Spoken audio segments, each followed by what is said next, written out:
High বন্ধুরা, আজ অনেক দিন পর দেখা। বর্তমানে ভিডিও করার টাইমই পাচ্ছি না। বুঝতেই পারছেন, বাঙালিদের ভাদ্র মাস মানে শাড়ি রোদ দেওয়া, ঘর ঝাড়ে দেওয়া, অনেক কিছু। আজকে সারাদিন প্রচুর পরিশ্রম হয়েছে, তাই রাতে ভাবলাম বাচ্চাদের জন্য একটু এগ চিকেন ফ্রাইড রাইস করে দিই। এটা আমার বাচ্চাদের খুব প্রিয় এবং কোনো ঝামেলাও করে না খাওয়ারটা খেতে। তো চলুন রান্নার একটা একটা করে প্রসেসিং শুরু করি।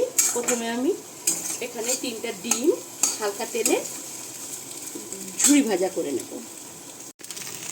ঠিক এরকম হালকা একটু ভাজা করে এখন আমি ডিমটা নামিয়ে নেব।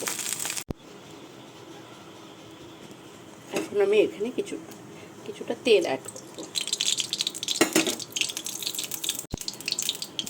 দুটো পেঁয়াজ ছিল, সেটা দিয়ে দেবো, চিনি করে কেটে দিয়ে দেবো। একটা হালকা গোল্ডেন ব্রাউন হতে দেবো, যাতে পেঁয়াজের ঝাঁজটা চলে যায়।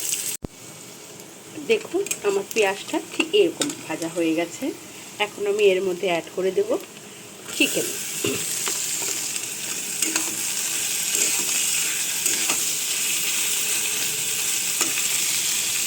এই চিকেনটার জন্য আমি এক্সট্রাভাবে কিচ্ছু করিনি।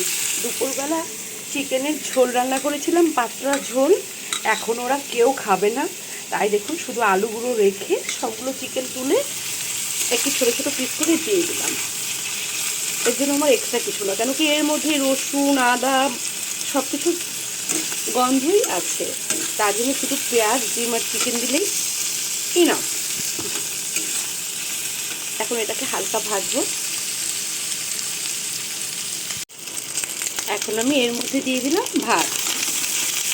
আজকে ভাতটা একটু বেশিই দিব, যেহেতু শরীরটাও ভালো নেই, সারাদিন কাজকর্ম করে বেশ সর্দিও লেগেছে, তাই কষা মশলাও এর মধ্যে অ্যাড হয়ে যাবে দুই কন্যার সাথে।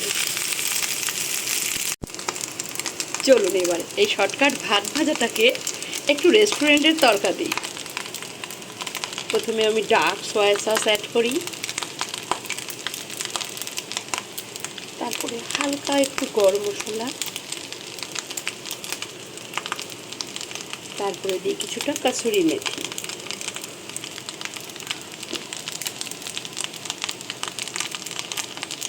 এর মধ্যে দিয়ে দেবো এই ডিম ফ্রাই,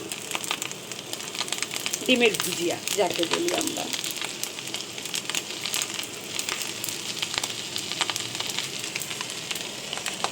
তারপরে দেবো হালকা লবণ, কেন কি লবণটা পরে স্বাদ বুঝে দেওয়া যাবে, কেন কি সয়া সসেও লবণ আছে, ডিমেও লবণ আছে, চিকেনেও লবণ আছে।